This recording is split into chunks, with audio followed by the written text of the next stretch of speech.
Let's pray, and then maybe we'll do a little fellowship time. We can shake some hands. I won't put a limit on the number of hands you can shake. Pastor Don does. I'll leave that to your discretion. Okay. So let's pray. Heavenly Father, we just thank you. Thank you for those who have come out tonight and who have committed this night in the middle of a busy season, a cold night, to come here and be with each one here and to learn. And God, so I just pray a special blessing on them and their families. God, I pray for all the teachers that are teaching tonight. And particularly, God, I pray that you would be with us as we tackle some pretty heavy stuff, God. And so be with us, give us ears to hear and minds to comprehend. God, I pray that I would speak with clarity, that my words would be intelligible tonight, God. I pray all this in your name. Amen. All right, so why don't you shake a few hands?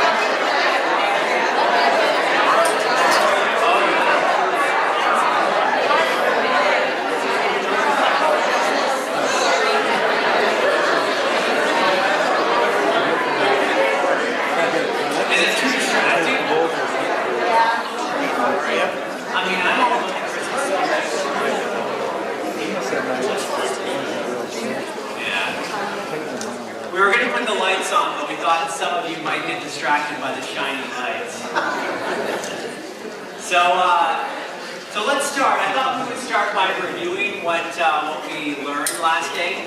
And as I was going through, okay, how do I summarize all the things we learned? I realized you guys learned a lot of material. We talked about a lot of stuff. And so if you left feeling like your head was pounding, I can kind of see why. But let's go through some of the things that we talked about last class. So that was last week. One of the first things we looked at was an observation. That theists and atheists actually have the same evidence, okay? So what divides them is not the evidence. Not that atheists have their evidence over here, theists have their evidence over here, and we just kind of pile up the evidence, okay? It's not like that. In fact, what divides the atheist and the theist is not the evidence, not science, it's actually their worldviews, okay? So the real question is, which worldview makes the most sense of science and the scientific evidence, okay? And last week we looked at basically the science aspect, and we'll finish that off today, and then we're going to get into the scientific evidence, okay? The second thing we examined was the difference between blind faith, and that's what the culture believes faith is, and what I would argue is biblical faith, what real faith is. Okay, and so we said blind faith, that's believing what you know ain't true, okay, Mark Twain. But biblical faith, at least what the Bible teaches about faith, is that it's active trust based on evidence. And listen, because you're going to be talking with a lot of people who don't share your convictions, you need to have that memorized, okay? You need to have it, it's not hard to memorize. Active trust based on evidence, okay? Because we're in a culture where there's lots of people who say, I'm a person of faith, okay? They'll say, I'm a person of faith.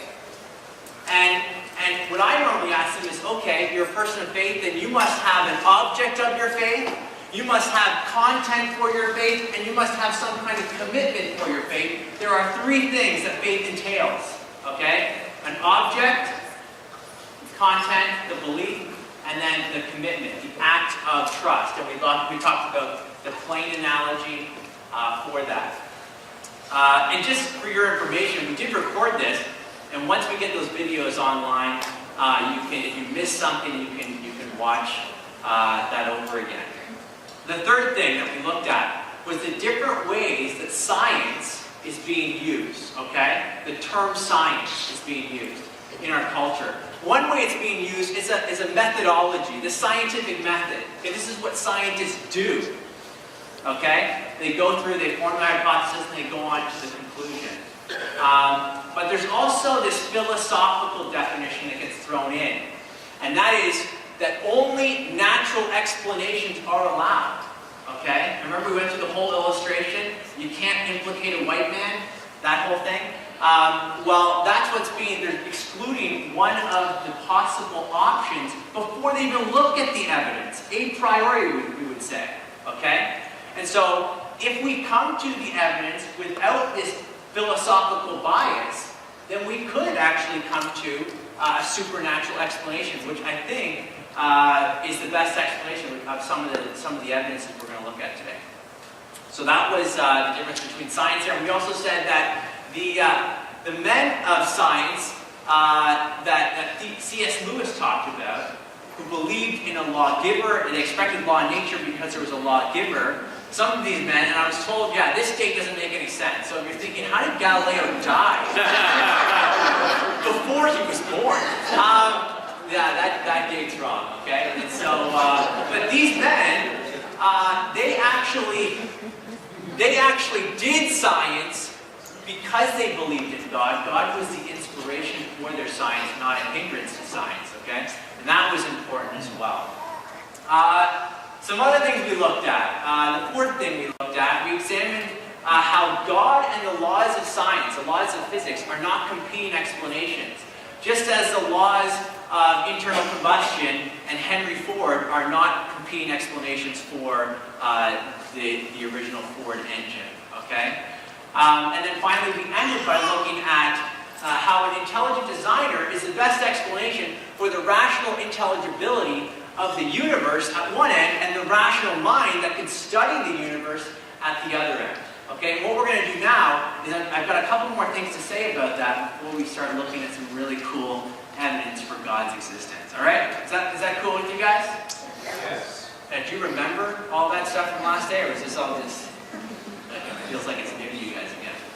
So Eugene Wigner, he's a Nobel laureate in physics.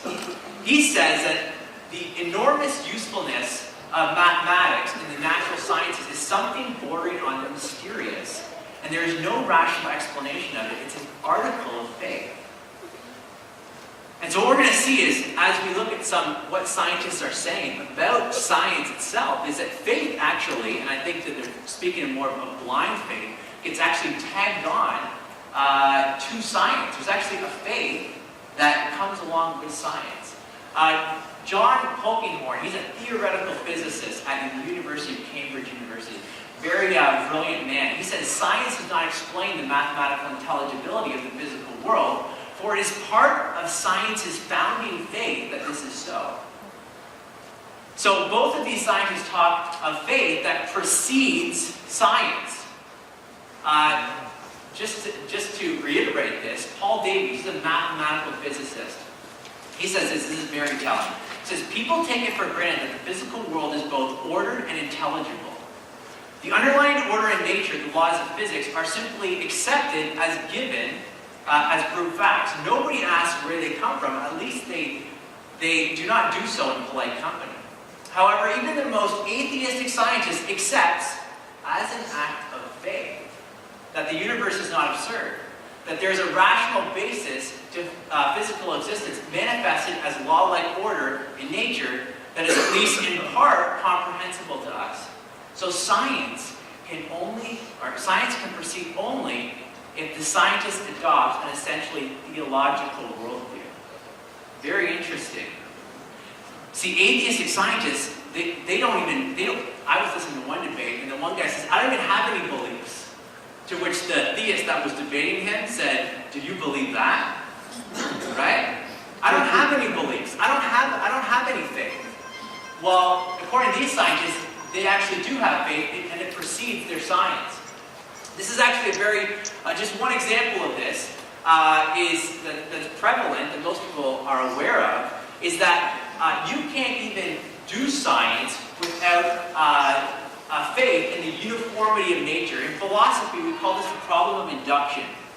Now, atheist Bertrand Russell, he actually pointed this out in a very interesting illustration he called the inductivist turkey. Okay, and this is kind of appropriate for the Christmas season. You see, this turkey here, he believes because he is fed and taken care of on day one, and fed and taken care of on day 2, and fed and taken care of on day 3, that the rest of his life he will be fed and taken care of. But he's going to have a very rude awakening when Christmas Day comes along, right? Christmas Day comes along, he finds out the problem of induction firsthand.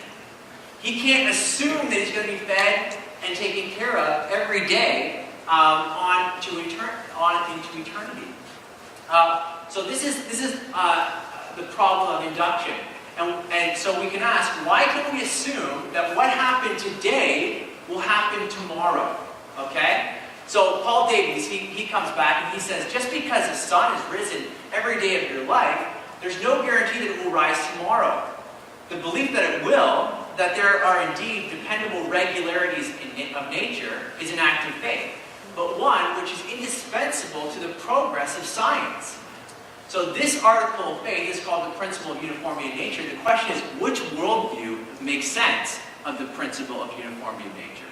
Okay? The theist can hold the view in the uniformity of nature because he believes that the universe is rationally intelligible because it was made by a rational maker, capital M. And he believes that our mind is rational because we were created by a rational mind, the mind of God.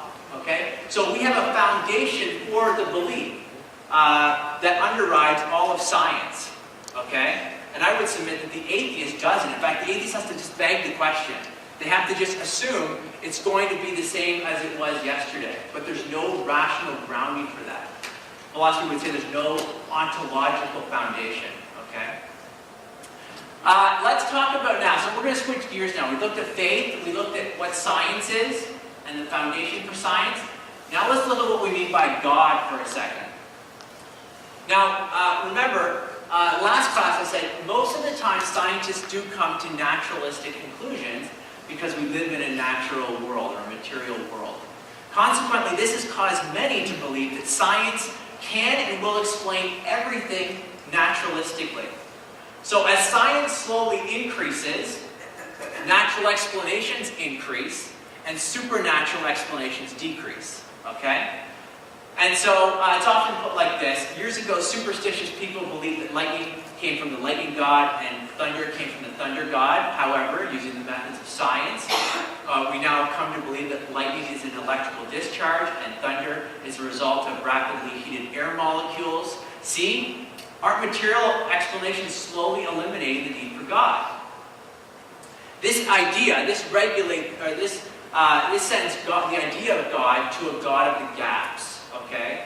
And so, where do you find a gap in your knowledge? So these circles represent gaps in our knowledge. If we don't understand something, we just say God did it. That's a God of the gaps argument. Okay? So, man, I can't figure out a natural way to explain the origin of life or something like that. Let's just say God did it. Okay? That would be a God of the gaps argument. We don't know, therefore God did it. Okay? And that's what most atheistic scientists believe that we believe. Okay? We just believe in a God of the gaps.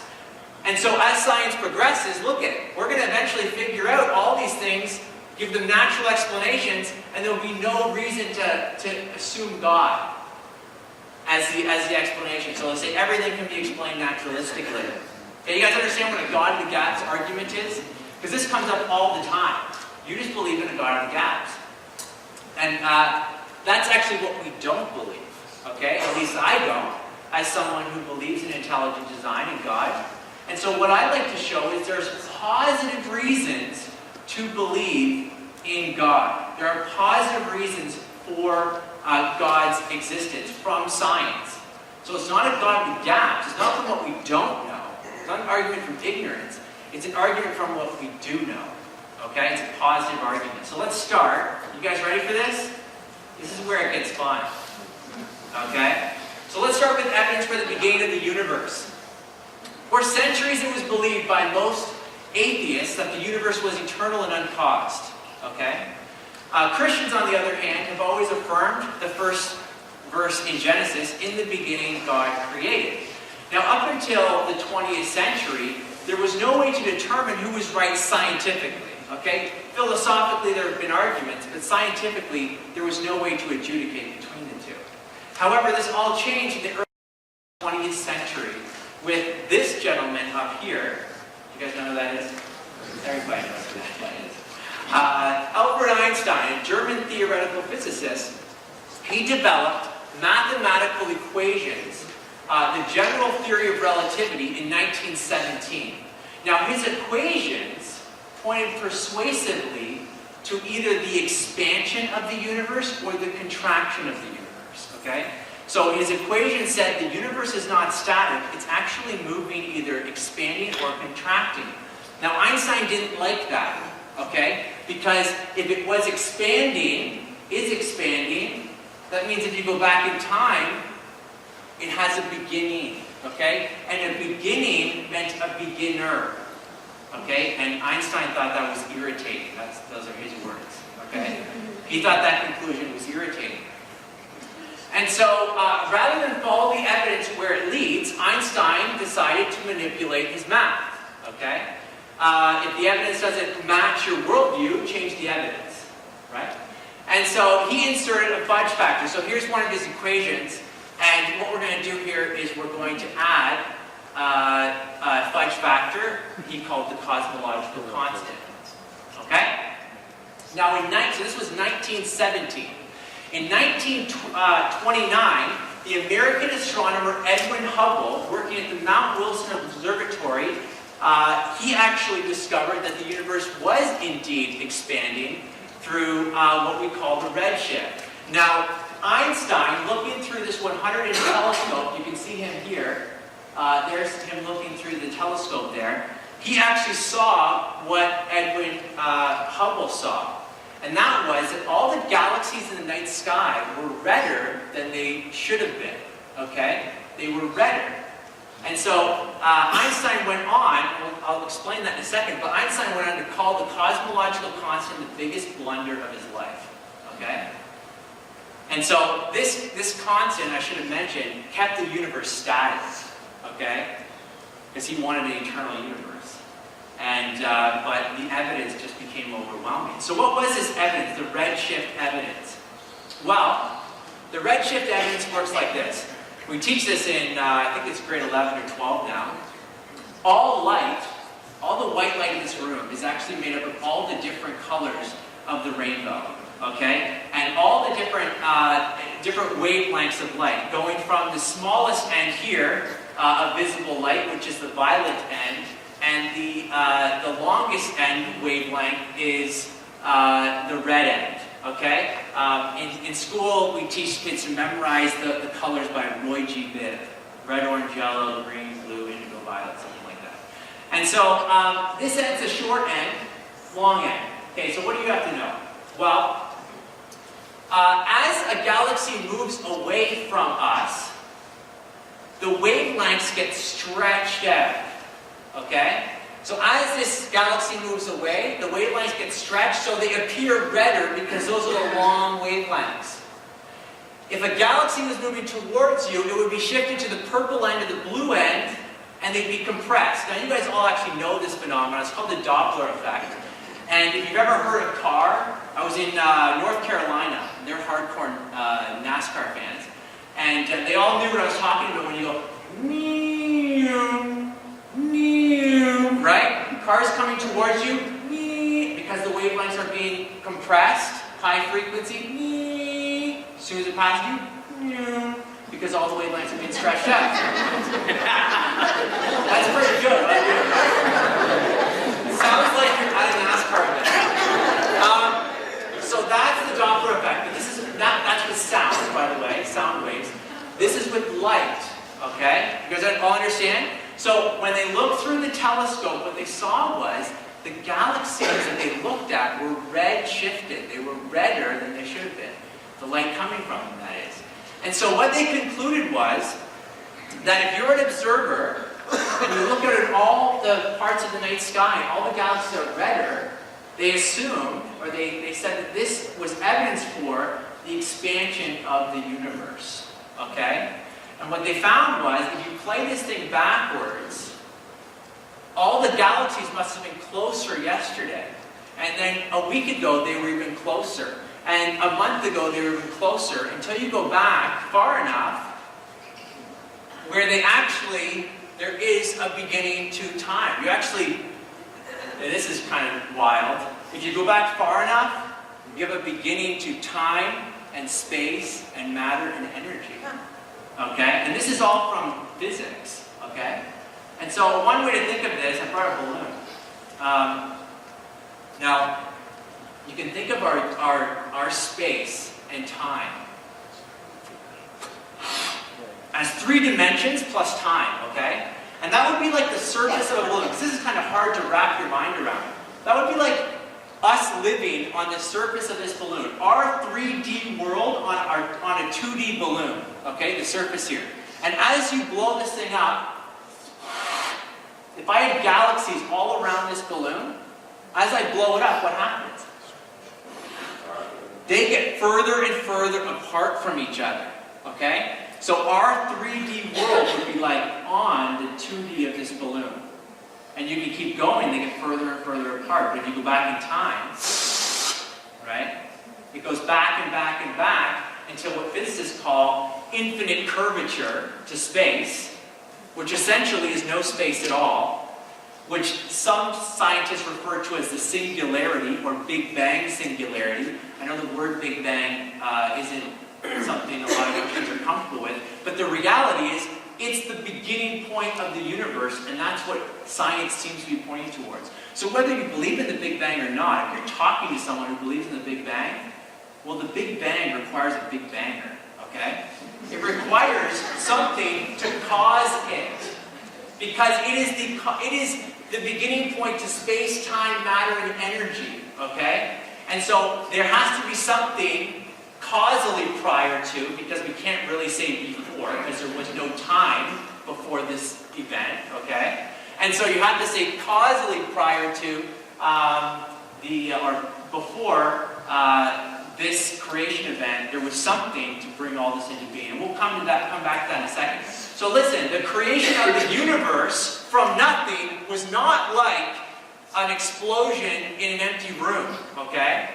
It's not like that at all. Space comes into existence. Time comes into existence. So think of the balloon illustration. Now this raised another issue. I just wrote a paper on the topic of Lawrence Krauss's book, and I think I mentioned this last time, Stephen Hawking's book, and then Aquinas. And one of the quotes that I referred to in my paper was this one.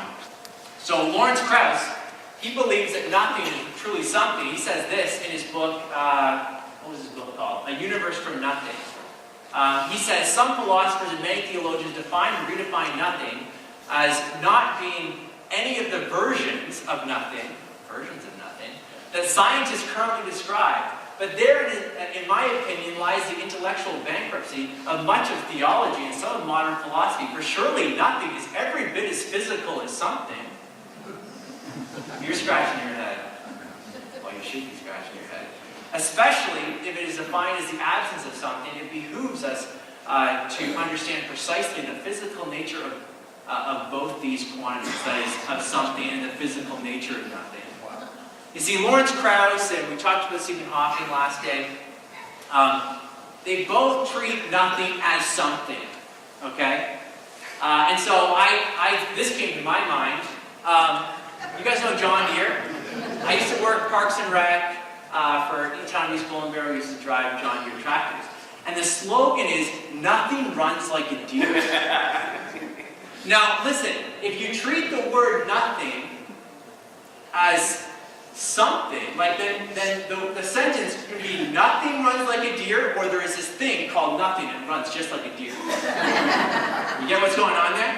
So the term nothing can be used in 2 different senses. And that's exactly what Lawrence Krauss does throughout his entire book. And Stephen Hawking does the same thing in The Grand Design. He treats nothing as something that's physical, and nothing is unstable. And he actually, most of the time, he's referring to a quantum vacuum, which we're going to come back to. And so, just because I wanted to prove this to you, I want to show you just a quick video of Richard Dawkins talking about nothing.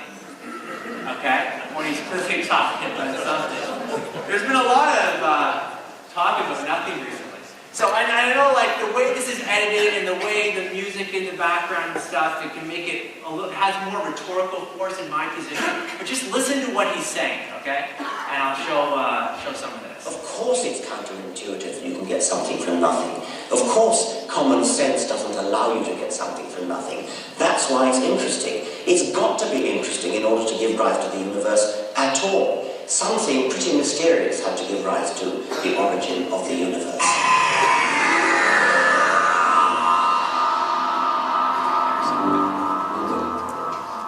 The nothing that Lawrence Krauss is talking about, whether or not it's what a naive person would conceive as nothing or what a sophisticated physicist would consider to be nothing, it is going to be something much, much simpler than a creative intelligence.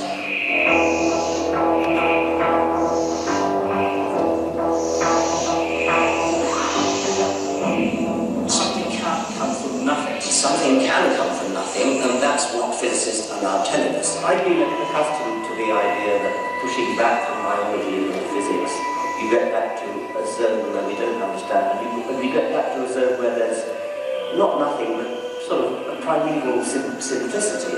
What I learned from your work, which I find stunningly exciting, is that it is literally nothing. It is literally nothing. It is literally nothing. Of course, common sense doesn't allow you to get something from nothing. That's why it's interesting. It's got to be interesting in order to give rise to the universe at all.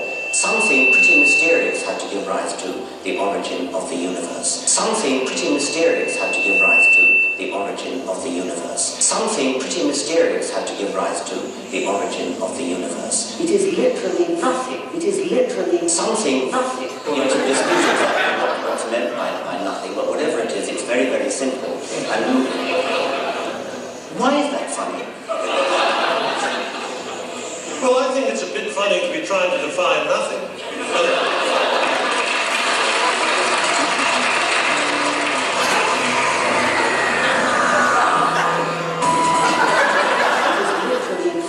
To dispute exactly what's meant by nothing. Something pretty mysterious had to give rise to the origin of the universe. The nothing that Lawrence Krauss is talking about, whether or not it's what a naive person would conceive. Alright, I'm not sure if you just repeated or what, but that's probably enough to give you the gist. Alright, you saw what was going on there though, right?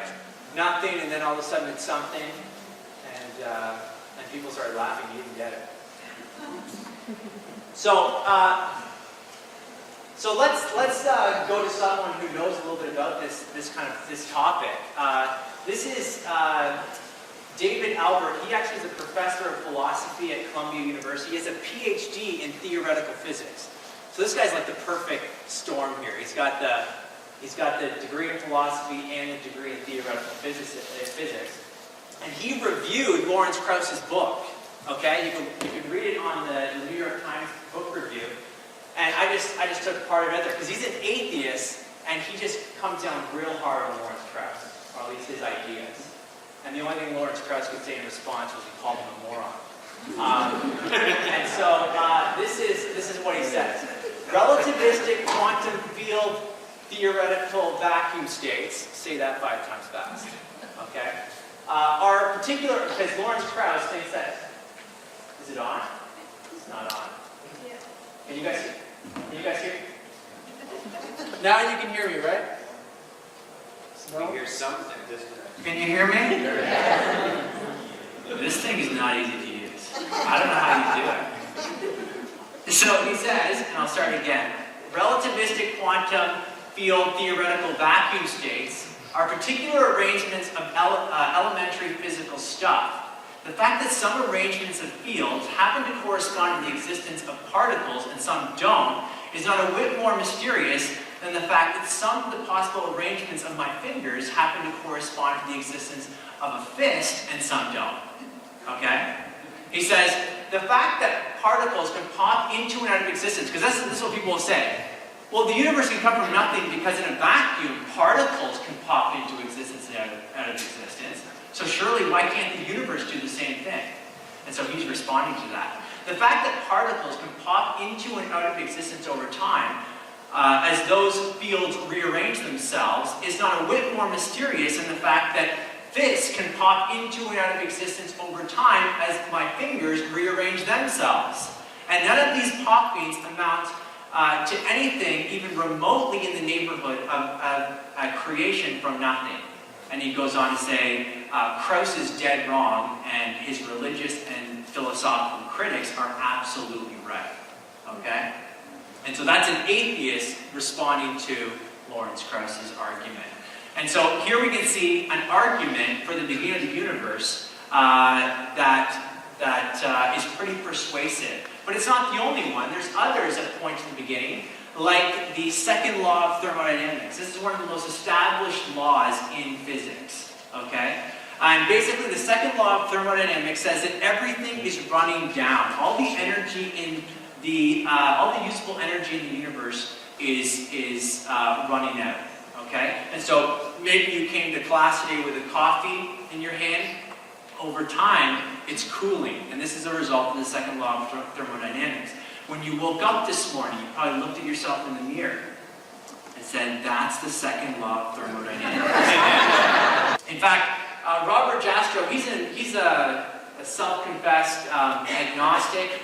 In his book, God and the Astronomers, he says, for the scientist who has lived by his faith in the power of reason, the story ends like a bad dream. He has scaled the mountains of ignorance. He's about to conquer the highest peak, and as he pulls himself over the final rock, he is greeted by a band of theologians who have been sitting there for centuries. Listen, it took to the 20th century to figure out the universe had a beginning from science. But thousands of years before, it was written in the book, the first verse, in the beginning God created, right? And so the theologians have known this for centuries. In fact, Arnold Penzias, he won a Nobel Prize for the cosmic microwave background radiation, which actually relates to the whole Big Bang thing. But he says the best data we have are exactly what I would have predicted had I had nothing to go on but the 5 books of Moses, the Psalms, the Bible as a whole. Okay, it's very interesting that he would have predicted that from the Bible, because a lot of scientists say the Bible doesn't make any predictions, but this Nobel Prize. Okay, so the second law affects all of us, including the universe. And so it turns out the universe is a lot like a car. Okay, and just as a car has some gas in the tank initially, as it runs, the car runs out of gas, okay? And you have to fill it up again. And so the universe is just like that. It's running out of gas. But it's not like a car in another sense. It's not like a car in the sense that a car you can always fill up with more gas, right? You can just go to the gas station and get more gas.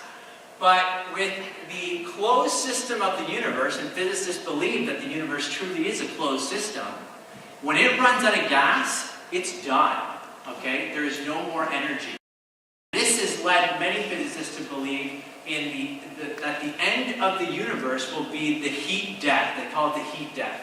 That is, all the molecular motion in the universe will cease. Okay? And so, I mean, don't be worried about that happening tomorrow.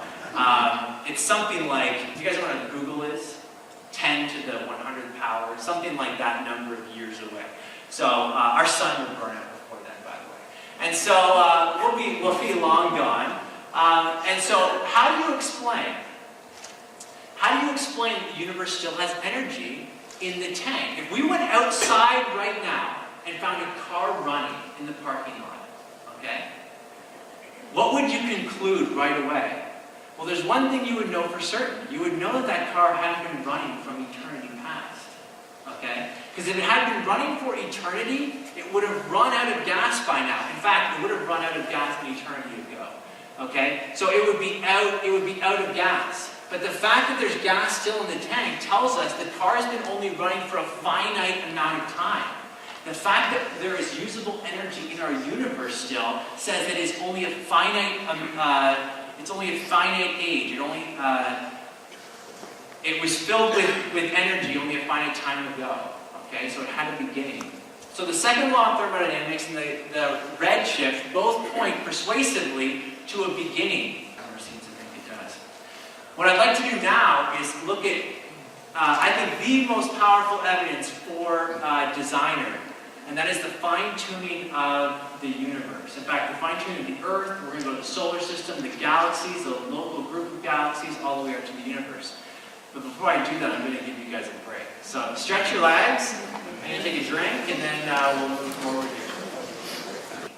And so when we look at the universe as a cause and the redshift, we see that as the effect, the cause of material had to be immaterial, the cause of space was spaceless, the cause of time is timeless, and you could also argue that it's changeless, enormously powerful to bring the universe into existence, and you could even argue that it was personal, that it is decided to create.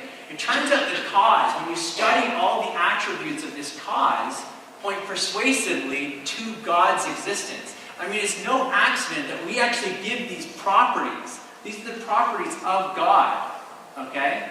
And so it's not a God of the galaxy, it's not special pleading. These are truly God's attributes. And so this seems to be pointing towards God. Now, there's a lot of physicists, there's a lot of philosophers who are upset with this conclusion. When the Big Bang was first proposed, Sir Arthur Eddington said, this is in Nature magazine, I should say journal. He said, philosophically, the notion of a beginning of the present order of nature is repugnant to me. This is a scientist saying it's repugnant to me. I should like to find a genuine loophole. Ladies and gentlemen, there's a scientific term for this response. It's called denial. Okay? Stephen Hawking, we quoted him before. He says many people do not like the idea that time has a beginning, probably because it smacks of divine intervention. Okay? And in his book, Grand Design, he tries to show that we don't need a designer, and he appeals to a multiverse to basically extend the universe into eternity again. And next class, we're going to look at some of these objections to some of the things I'm saying, and show that even a multiverse has a beginning, and that's what physics have discovered. And so, Father Frederick Copleston, a Jesuit Catholic priest, debated the existence of God with Bertrand Russell, and this was in 1948 on BBC Radio. You can go and read the transcript online. In the debate, the discussion of why there's something rather than nothing came up, okay? And he didn't appeal like Dawkins does to nothing really being something. What Bertrand Russell said was, I should say that the universe is just there and that's all. He just said it's just there and that's all. But that's not a scientific response. Just to say it's just a brute fact and I don't have to explain it. And yet this is the same guy who was in an interview. He said, he was asked, if you are wrong, Bertrand Russell, and you one day, you die and you stand before God, the creator of the universe, what will you say? What will you say to God? And Bertrand Russell responded, he says, sir, why did you not give me better evidence? This is the guy who dismissed the origin of the universe by just saying the universe is just there and that's all. And so I think this is just powerful evidence that this is not an evidence issue for a lot of people. It's a heart issue, right? And so people come to me, yeah, I told my friend about, the origin of the universe and the fine-tuning, which we're going to talk about in a second. And they just weren't convinced. And it's not because the evidence is not powerful. The evidence really is powerful. It's because the heart needs to be changed, okay? It's not an evidence issue, it's a heart issue. I just had a good question. In case someone had the same question about the expansion of the universe. That is, they asked why the universe is expanding, and the reality is, I don't know. Physicists, they speculate on a couple different things. Some think there's like dark energy that's outside, dark matter outside, that's actually causing the expansion of the pull. But one thing I should have shared with you is that it was thought that the universe was expanding, but that it would slow down, and then it would actually cause like a big crunch. It would contract, and there would be a big crunch, then maybe a big bang, a big crunch, a big bang, and go on forever, like that. But it turns out, the latest science says that the universe is actually expanding, but it's not just expanding, it's actually accelerating in its expansion. And so it doesn't look like it's slowing down to a big crunch, okay? It's actually accelerating. So, but we'll say more about that next class. Let's talk about one of my favorite evidences for God, and one of my favorite subjects, which is astronomy. And so, what we're going to do is we're going to look at the fine-tuning of the Earth all the way out to the universe. Now, I really like astronomy for a number of reasons. One is it's the most ancient of the sciences. Geology, biology, these are relatively recent, the last few hundred years. Astronomy goes way back, and here's just a couple artifacts that seem to have some place in astronomy. So Stonehenge and the pyramids, we still don't have all the explanations of those. The Bible talks about astronomical features like Pleiades and Orion are mentioned both in Job. And so Pleiades is an open star cluster. There's 7 stars here. They're sometimes called the 7 sisters. Orion is a number of these stars. These 3 stars are Orion's belt. And so, I should say this right away. Astronomy is not the same as astrology, okay? So don't think I'm speaking like witchcraft or voodoo out here, okay? I'm talking science, astronomy, okay? And not only is an ancient science, but many modern scientists are just mesmerized by modern astronomy and the heavens. And one of the programs that has been very interesting to me is the space missions to Mars. This is actually the Land Rover Spirit, the first Land Rover on Mars. And here's actually a picture that was taken. These are like the tracks on Mars, which I think is pretty cool.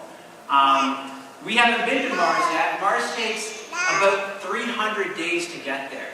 And so no human being has gone there because there's a huge radiation problem when you get outside of the Earth's protected magnetic field, which we're going to talk about in a second. So Mars is about 55 million kilometers away. We have been to the Moon, which takes about three days to get to. And it's about 400,000 kilometers away. And you guys probably remember the first man on the moon? No? Neil Armstrong. Neil Armstrong? Who was the second person on the moon? Buzz Aldrin. Oh, you guys are a smart group. I've been in groups this size and no one had a clue who the second guy was. If I was Buzz, I would have pushed Neil out of the way. That was July 20th, 1969, okay? And that was Apollo what? Apollo 11, not 13. No, Apollo 13 is my favorite space mission. And let me explain it, and then I'll explain why I'm talking about Apollo 13. Of all the missions, Apollo 13's got to be my favorite. So let me give you a history lesson, okay? Because I'm sure there's some young kids in this room who have no clue. They're probably thinking, wasn't Tom Hanks in that? So, Apollo 13. At 2:13 p.m., that's Eastern Standard Time, April 11th, 1970, Apollo 13 launched from Kennedy Space Center in Florida. This was the 3rd scheduled mission to the moon. Unfortunately, Apollo 13 would never actually land on the moon. Initially, everything was going to plan on this magnificently designed spacecraft. However, 55 hours and 54 minutes into the mission, traveling at 3,200 kilometers an hour, that's 2,000 miles per hour, that's 900 meters per second. As fast as Speedy Bullet. The crew hears and feels a loud explosion, and then you have pilot Jack Swigert famous words. Houston, we have a problem. And this was a huge problem. The explosion that they experienced turned out to be the astronauts' worst nightmare. The spacecraft was now 200,000 nautical miles, or 370 kilometers from the Earth, heading away from home. It was now quickly losing oxygen and electrical power. In fact, 2 of the 3 fuel cells was now completely dead in the spacecraft, and the 3rd was rapidly depleting. The oxygen tank number 2 had exploded.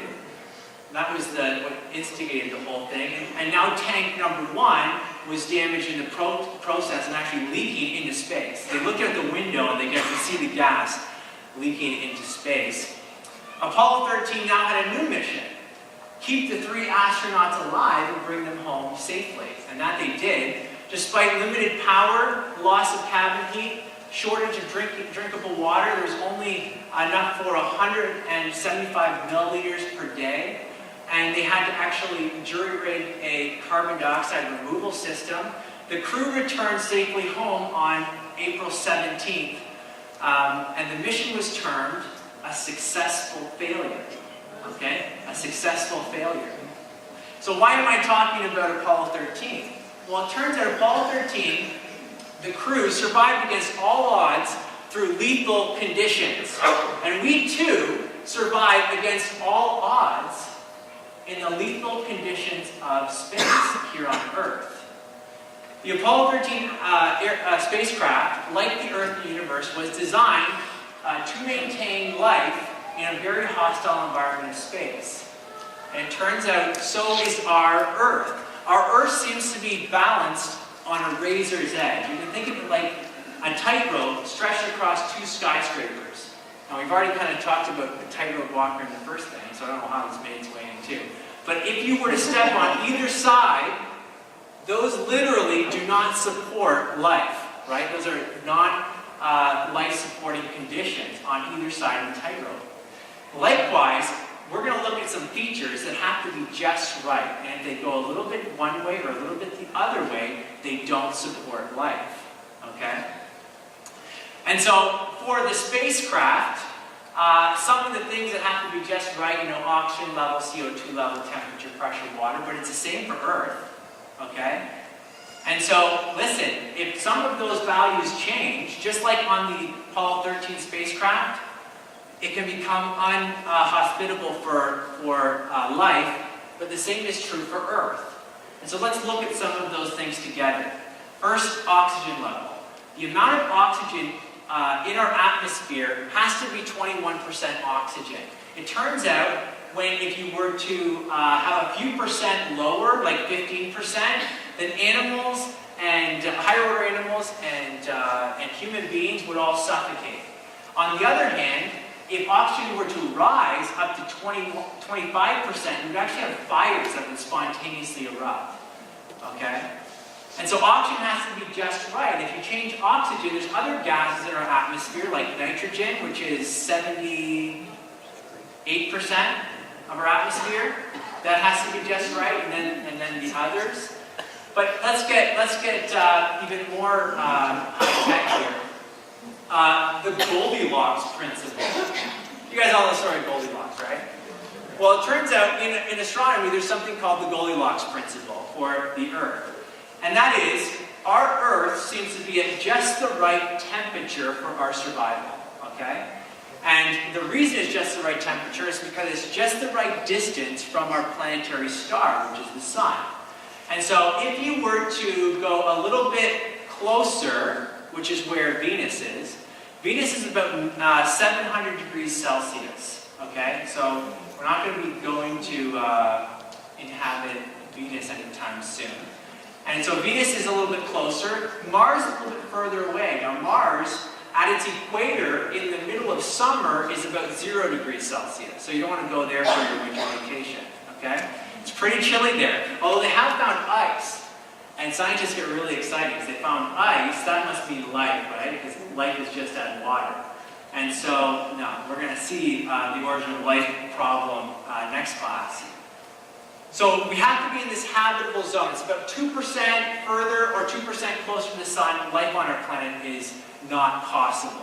Okay? It turns out that not only is the distance just right for the temperature, but the distance is just right for the existence of all 3 forms or states of water.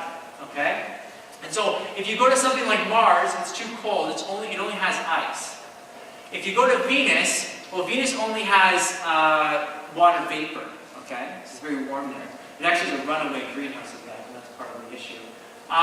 The Earth has actually all three states, has solid, liquid, and gas, okay? And just so happens, I mean, there's so many things that are fine-tuned, but even water seems to be unique in its design, okay? And we were talking, I was talking about this, because in the curriculum, water, when it freezes, does it get more dense like every other substance on the planet, or does it get less dense?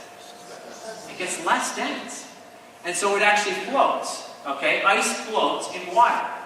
And that's really important because if it actually was more dense, it would sink, and all the lakes and oceans would freeze from the bottom up. You have a runaway freezing effect, a snowball Earth is what they say, and there would be no life on our planet. What a stroke of luck.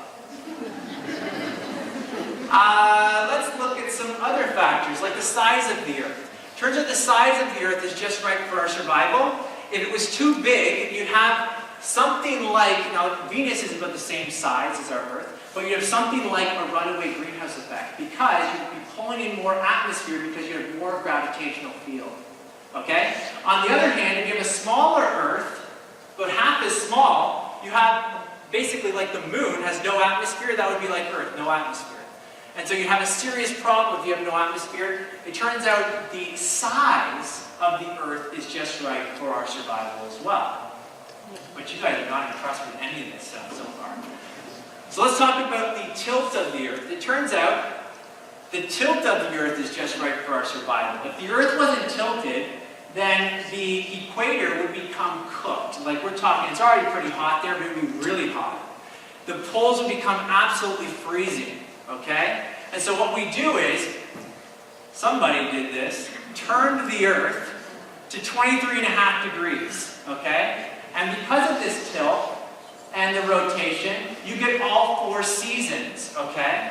And we're experiencing one of the bad ones right now.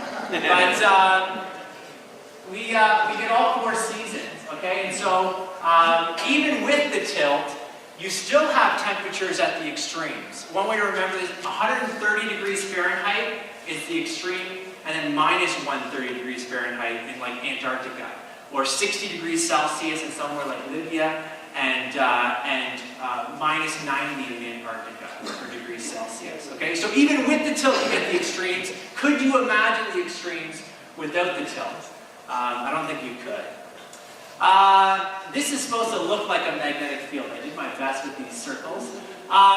It turns out our survival would be impossible without the magnetic field of the Earth. And that is the liquid iron core in the center of the Earth that produces the magnetic field.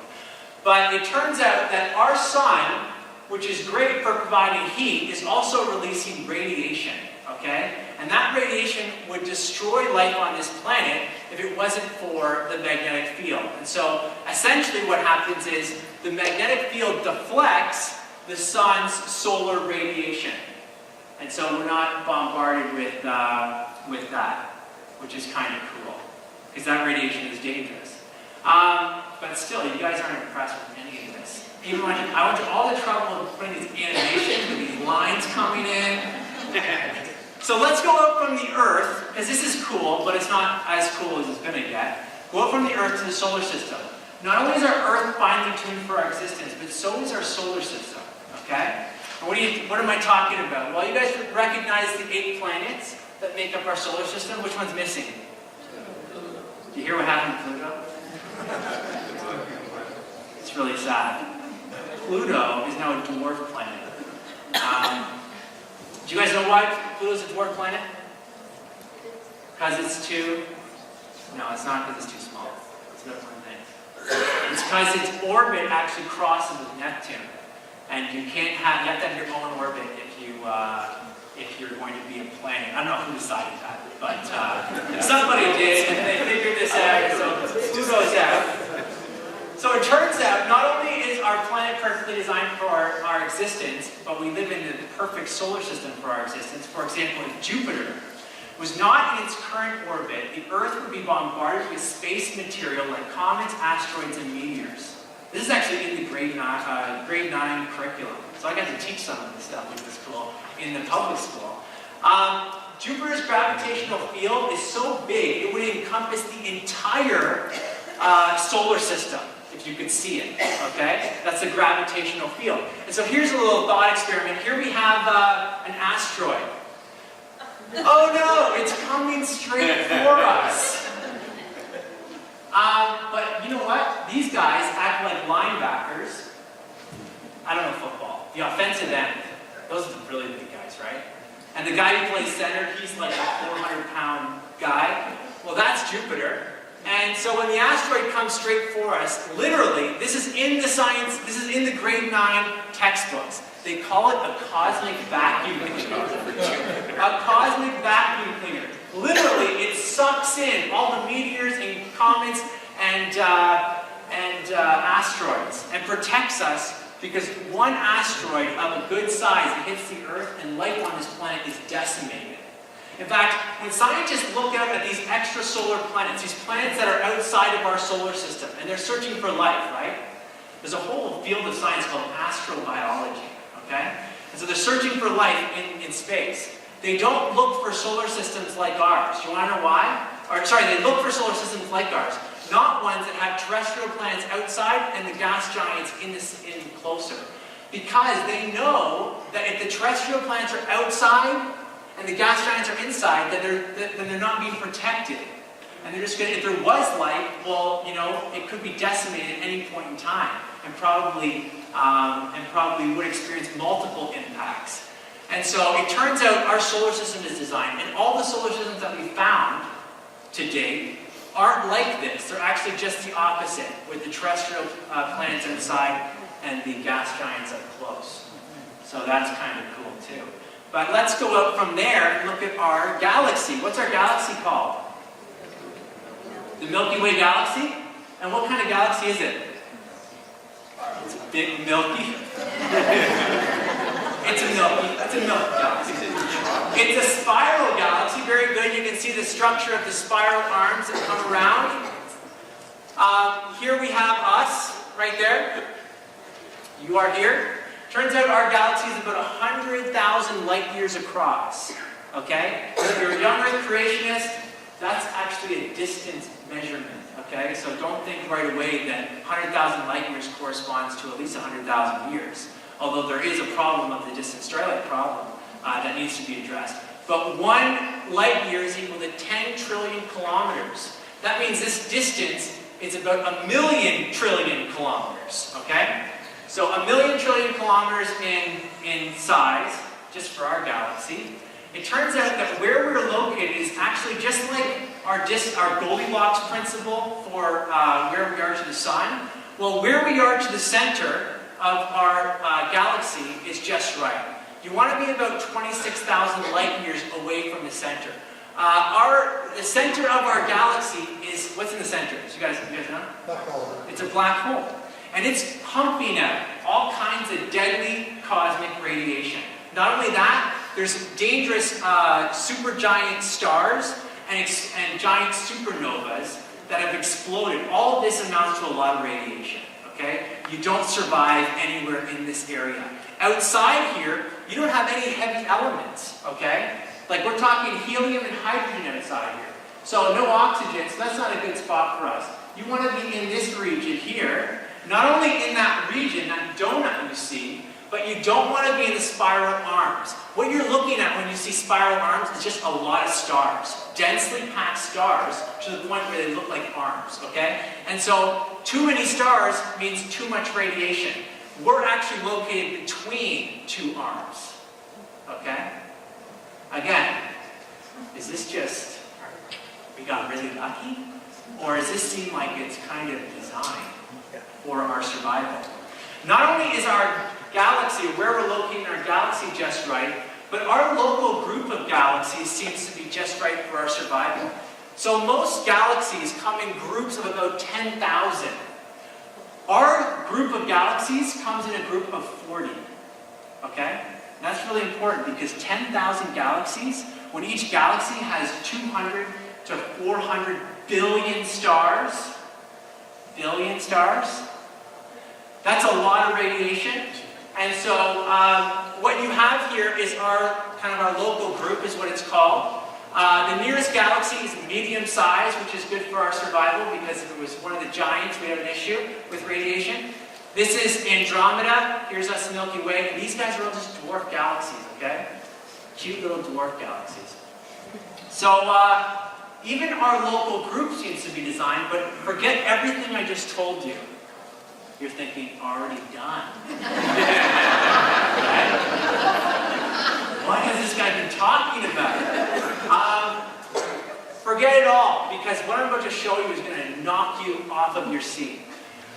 What scientists have found in the last 50 years is that there are a number, some say between 25 and 50, constants and quantities in nature from physics that seem to point to design, okay? And let me just show you what they're saying, what some of the scientists are saying about these things, and I'm going to show you two of them, okay? One is an initial condition for our survival, and one is one of the constants, okay? And then I think we'll have no time for questions, which is perfect. So, Stephen Hawking says about these quantities, he says, the laws of science as we know at present contain many fundamental numbers like the size of the electric charge of an electron and the ratios of the masses of proton and the electron. The remarkable fact is that the values of these numbers seem to have been very finely adjusted to make possible the development of life.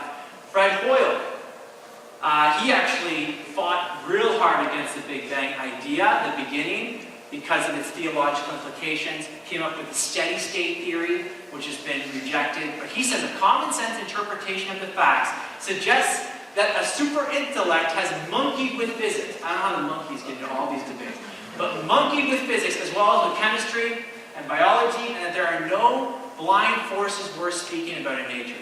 The numbers one calculates from the facts seems to me so overwhelming as to put this conclusion beyond question. George Greenstein, he says, he's an astronomer, he says, as we survey all the evidence, the thought insistently arises that some supernatural agency, or rather, agency, using capital A, must be involved. Is it possible that suddenly, without intending to, we have stumbled upon scientific proof of the existence of a supreme being? Was it God who stepped in and so providentially crafted the cosmos for our benefit? This one's cool.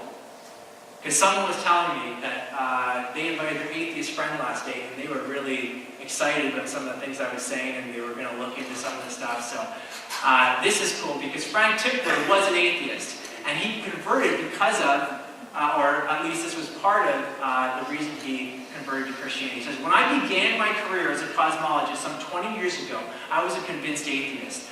I never in my wildest dreams imagined that one day I would be writing a book purporting to show that the central claims of the Judeo-Christian theology are in fact true, that these claims are straightforward deductions of the laws of physics as we now understand them. And so what are these guys talking about?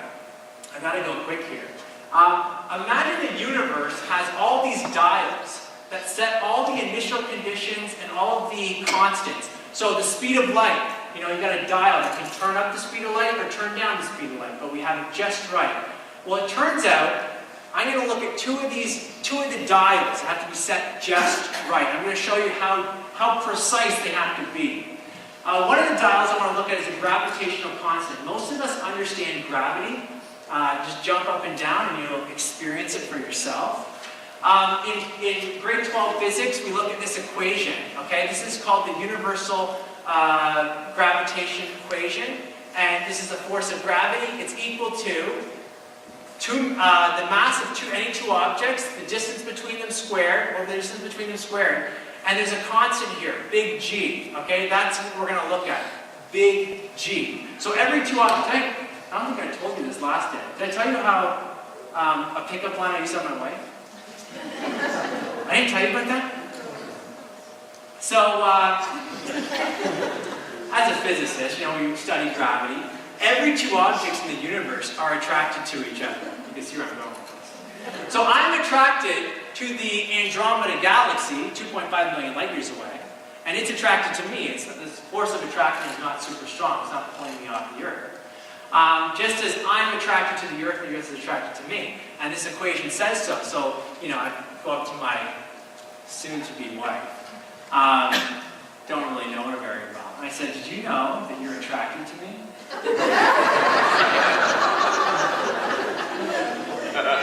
Gravitational. You're attracted to me. I think she responded that the force was pretty weak. I don't know.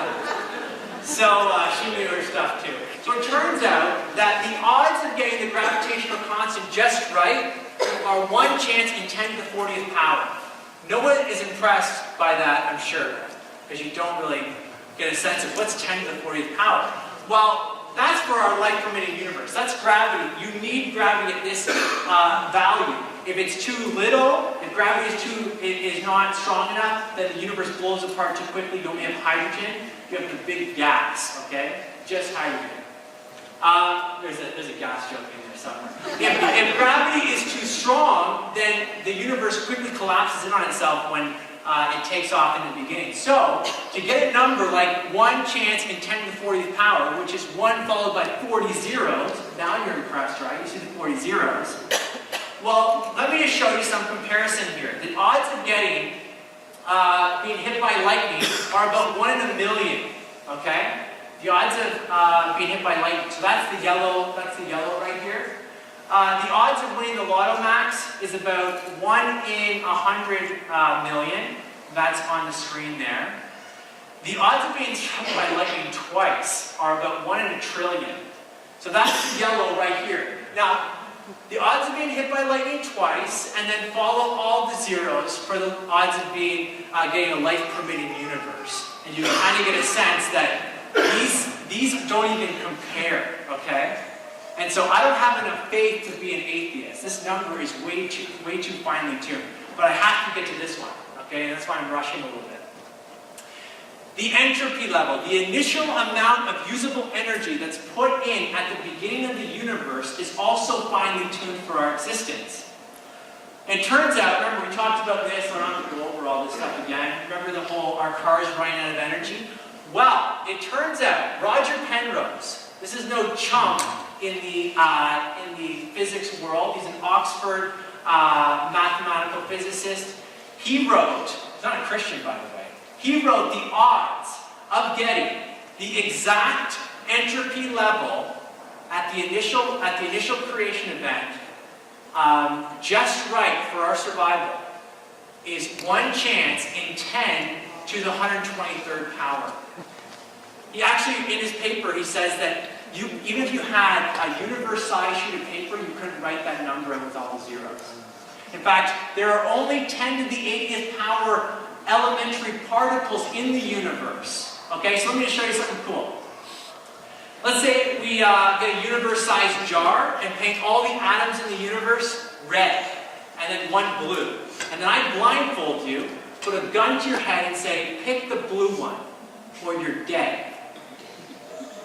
And then you reach in, blindfold, reach around the universe-sized jar, pull out the blue one, and I say, whoa! That was cool. That would be 1 chance in 10 to the 80th power. Remember our number? 10 to the 10 to the 123rd power? So just to give you a sense of how many times you have to do that in a row, because I'm a math guy and I like the numbers, it would be this. You'd have to do it once, twice, in a row, and then you'd have to do it, 10 to the 121st power in a row, and then finally, you'd have to do it one more time. So you have to. So listen, you have to literally pick the blue ball out more times than there are atoms in the universe in a row to get the same probability as us having a finely tuned universe with the right entropy level. And how does this not like these? Yeah. Exactly. And this is powerful evidence. I mean, and we're going to look at the response that we get to something like this. Who made God? Who designed the designer? Well, we're going to talk about that next class because I got 30 seconds. Wait, is that clock right? Because I technically have 3 minutes on my computer. So you see what's going on here? You have fine-tuning at going all the way down to the Earth, and then out to the solar system, then out to the galaxy, where our galaxy is in a local group of galaxies. And then finally, it turns out that all of the constants and quantities that we look at, and I just showed you 2, are finely tuned, and not just like 50-50 chance. We're talking about 10 to the 10 to the 123rd power, which is just a number that really none of us can comprehend. Okay? So next day I'm actually going to pick up here, because there's actually a real practical truth that comes from all of this. And that is, God made this universe, and why did he make it so big? What was he trying to show us? And what are the implications of all of this? Are we just an ant farm of God, or is there more to it? And I think this all points to God's love for us. And so let me pray for you, because this was a lot of stuff. And listen, I was good. I had a handout, and I saved over top of it or something. I have a hard copy on some of this material, on all the evidence stuff. So if you're like, man, I don't remember any of that stuff, but it was kind of cool, and I wish I had something to take home with me. Well, let me try and bring that next class. Also, this is being recorded, so hopefully in the next week or two, it'll be on YouTube, and you can just watch it over again. So let me just conclude here and pray. Heavenly Father, I thank you for this opportunity to come together and study your general revelation to us, which is just so cool. I pray that some of the things that I said tonight would just ignite a passion within a few here to go out and study some of this stuff for themselves and share it with their friends. And I pray that if there's some here that are skeptical of your existence, that they would turn to you, that they would turn to the evidence and see that it truly points to you. And so God, I pray for all that. God, also just take us home safe tonight. Pray for traveling mercies as we go. And we pray all this in your name. Amen.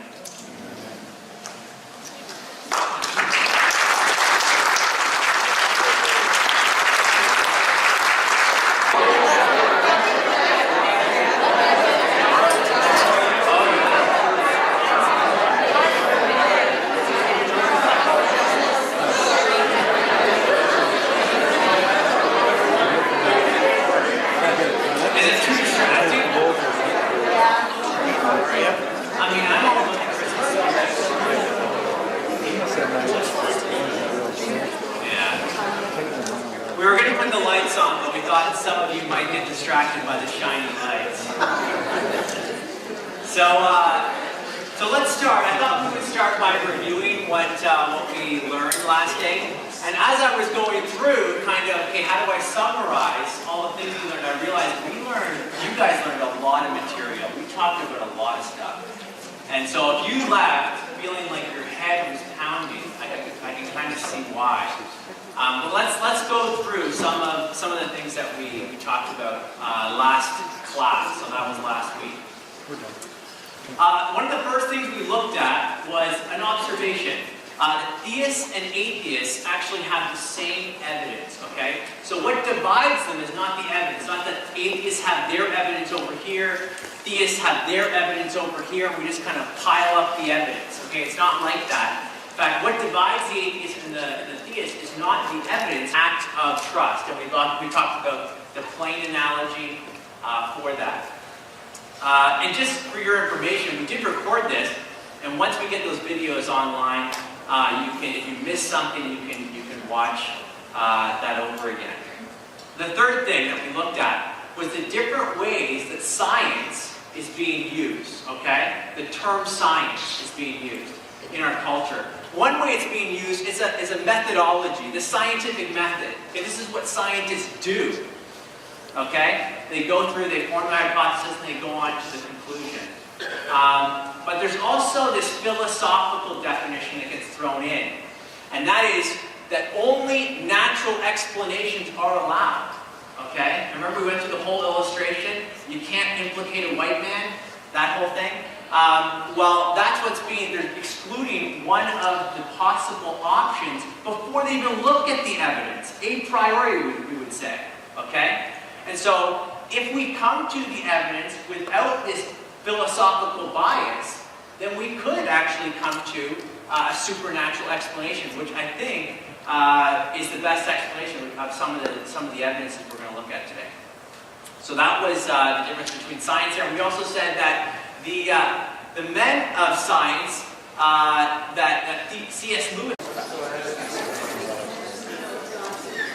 So let's pray, and then maybe we'll do a little fellowship time. You can shake some hands. I won't put a limit on the number of hands you can shake. Pastor Don does. I'll leave that to your discretion. Okay. So let's pray. Heavenly Father, we just thank you for those who have come out tonight and who have committed this night in the middle of a busy season, a cold night, to come here and be with each one here and to learn. And God, so I just pray a special blessing on them and their families. God, I pray for all the teachers that are teaching tonight. And particularly, God, I pray that you would be with us as we tackle some pretty heavy stuff, God. And so be with us, give us ears to hear and minds to comprehend. God, I pray that I would speak with clarity, that my words would be intelligible tonight, God. I pray all this in your name. Amen. All right, so why don't you shake a few hands?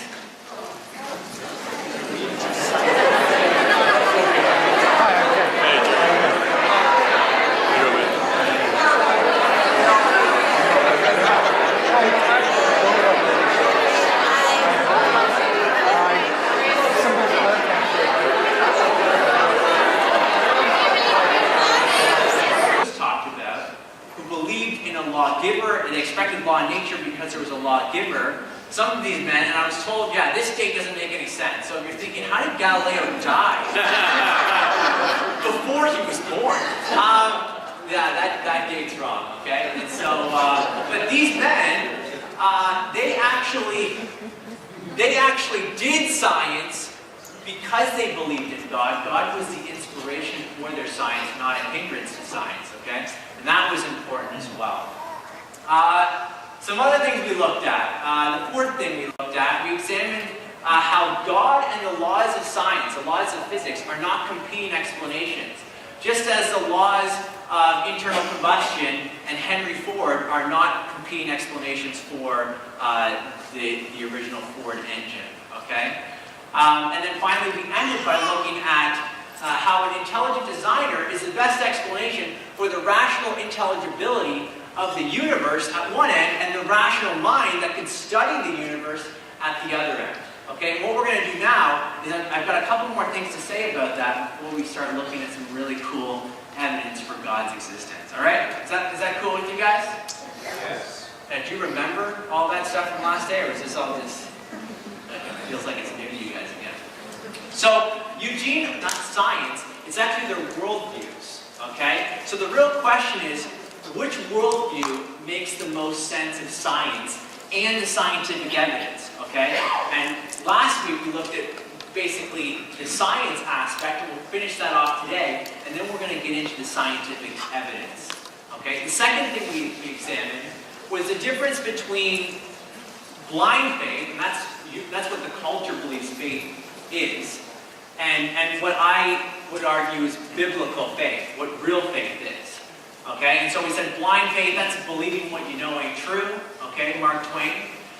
But biblical faith, at least what the Bible teaches about faith, is that it's active trust based on evidence. And listen, because you're going to be talking with a lot of people who don't share your convictions, you need to have that memorized. Okay? You need to have it, it's not hard to memorize. Active trust based on evidence. Okay? Because we're in a culture where there's lots of people who say, I'm a person of faith. Okay? They'll say, I'm a person of faith. And what I normally ask them is, okay, you're a person of faith, then you must have an object of your faith, you must have content for your faith, and you must have some kind of commitment for your faith. There are three things that faith entails, okay? An object, content, the belief, and then the commitment.